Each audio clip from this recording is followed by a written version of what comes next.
আগামীকাল 50,000 কণ্ঠে গীতা পাঠ, কী বলবেন? আগামীকাল অশোকনগর হরিপুর মাঠে 50,000 কণ্ঠে গীতা পাঠ এই ৪০ টাকার এই প্রথমবার।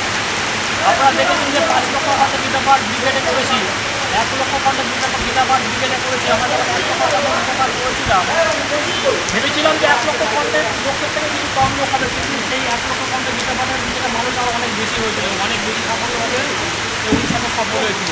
আগামীকাল অশোকনগরে যে 50,000 কণ্ঠে গীতা পাঠ, এই অনুষ্ঠানে আরও বেশি লোকজন হবে আশা করি। এই গীতা পাঠ আমরা একটাই কারণে করাচ্ছি যে সনাতন ধর্মের প্রসার এবং প্রচার। আমরা সনাতনী যে এটা আমরা ভুলে গেছি। কেন ভুলে গেছি? কারণ আমাদের নিজেদের মধ্যে সেই সহযোগিতা বা নিজেদের মধ্যে যে আত্মসচেতনতা সেটা মানে অভাব। এই গীতা পাঠ করলে কী হয়? গীতা পাঠ করলে আমাদের মনের মধ্যে একাত্ম করে এবং গীতা মানুষকে সমাজকে সচেতনভাবে চলার একটা নিদর্শন দেয়। আমাদের মধ্যে কালকে উপস্থিত হবে 1000 মহামন্ডলের শ্রীমৎ স্বামী নরেন্দ্র মহারাজ ভোলানন্দের সন্ন্যাস আশ্রমের আচার্য এবং উপস্থিত হবে পদ্মশ্রীপ্রাপ্ত যারা কার্তিক মহারাজ, যাকে আমরা পরীক্ষানন্দ মহারাজ বলে চিনি। তো ওনারা উপস্থিত হচ্ছেন। এছাড়া নির্গুণানন্দ মহারাজ, এছাড়াও থাকছেন আমাদের বন্ধু গৌরবজি, এছাড়া বিভিন্ন মহাজন সাধু সন্তরা থাকছেন। এছাড়া কালকে সকালে আমরা 9টা থেকে বিশ্ব কল্যাণ যজ্ঞ করব। এই বিশ্ব কল্যাণ যজ্ঞের মাধ্যমে আমরা যাতে সমস্ত সনাতনী ভাই বোনরা ভালো থাকে, সুখে থাকে, সুস্থ থাকে, এই সাফল্য করার জন্য যাতে সমস্ত সনাতনী ভাই বোনরা আনন্দের সঙ্গে থাকতে পারে এবং সনাতন ধর্ম যাতে রক্ষা হয়, প্রসার হয় এবং আমরা এইভাবে সচেতনভাবে সমাজকে সুরাস্তা এবং সাফল্যভাবে এগিয়ে নিয়ে যাওয়ার চেষ্টা করি। আপনার জন্য কী বার্তা থাকছে? আগামীকাল যেটা আমরা ব্রিগেড বা বিভিন্ন জায়গায় কোথাও 50,000, কোথাও 1 লক্ষ, কোথাও 5 লক্ষ আমরা গীতা পাঠ রয়েছে।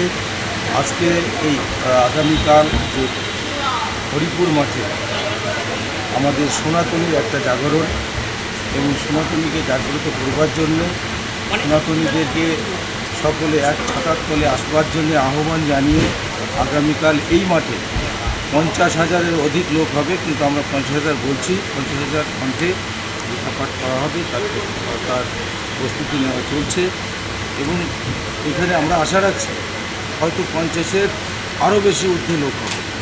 আমরা ভক্তদের জন্য প্রসাদের ব্যবস্থা এখানে করছি, এখানে যজ্ঞের ব্যবস্থা হচ্ছে, এখানে যে আমাদের 1000 মণ্ডলেশ্বর যে আমাদের মহারাজজি উনি এখানে আসছেন, আর তাছাড়া বিভিন্ন সন্ন্যাসী সাধু সন্তরা এখানে আসবেন। তাদের উপস্থিতিতে আমরা এই হরিপুর মাঠে আমরা সনাতনীর ঐক্য দেখিয়ে এই অশোকনগর বিধানসভাকে আমরা সনাতনীর ঐক্য জোগাড় তুলে আমরা সনাতনীর সংঘকে আমরা অশোকনগরের প্রতি পবিত্র একটি স্তম্ভ তৈরি করতে চাই।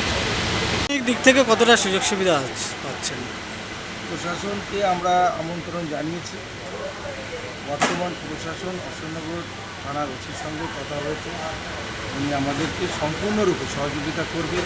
আমাদের যেখানে যেখানে ওনাদেরকে ব্যবহার করা বা ওনাদেরকে দরকার, আমরা আমাদের সঙ্গে সহযোগিতার হাত বাড়িয়ে এই 50,000 কণ্ঠে যে আমরা গীতা পাঠ করছি এর সম্পূর্ণরূপে আমরা সহযোগিতা করবেন বলে আমরা আশা করছি। আপনার পরিচয়টা? আমার পরিচয়, আমি প্রথমত পরিচয় হচ্ছে আমি একজন বিশেষ সৈনিক, আমার ক্যাপ্টেন সুবিধার মেজর। দ্বিতীয়ত কাল 50,000 কণ্ঠে গীতা পাঠ, কতটা আবেগ কাজ করছে? দেখুন, ধর্মের কাজে আবেগের থেকে বড় কথা সবথেকে ঈশ্বরের প্রতি বিশ্বাসটা সবথেকে বেশি। তো আমাদের প্রত্যেক ভক্তের বিশ্বাস আছে যে আগামী দিন যে আমরা 50,000 কণ্ঠে গীতা পাঠের আয়োজন করেছি বা করানো হয়েছে আমাদের দ্বারা ঈশ্বরের, তাতে আমরা সম্পূর্ণভাবে সফল। এর পরবর্তীতে কি আরও বেশি করার ইচ্ছা আছে? পরবর্তীকালে গীতা পাঠ নয়, এর পরবর্তীকালে আমরা আছে অবশ্যই করব। সেটা একটা সমাজকে আরও গভীরভাবে আমরা অন্তর থেকে আমরা ঐক্যবদ্ধ করার চিন্তাভাবনা রেখেছি ভবিষ্যতে। কিসের বার্তা দিচ্ছেন? ঐক্যবদ্ধের, সংঘবদ্ধের, এবং হিন্দু যত সংঘবদ্ধ থাকবে, যে যত বেশি সংঘবদ্ধ তার ধ্বংস কম। হিন্দুদের মধ্যে অনিশ্চয়তা এবং সংঘবদ্ধ না থাকার কারণে এদের প্রচুর ধ্বংসের পাত হয়েছে। এই মহান গীতা পাঠের মাধ্যম থেকে আমরা ঐক্যবদ্ধ করার চেষ্টা করছি। নাম আর পরিচয়? আমার নাম রাজেশ সাহা, আমি বারাসাত বিশ্ব হিন্দু পরিষদ ধর্ম প্রচার বিভাগের সভাপতি। 50,000 কণ্ঠে গীতা পাঠ কতটা আবেগ কাজ করছে।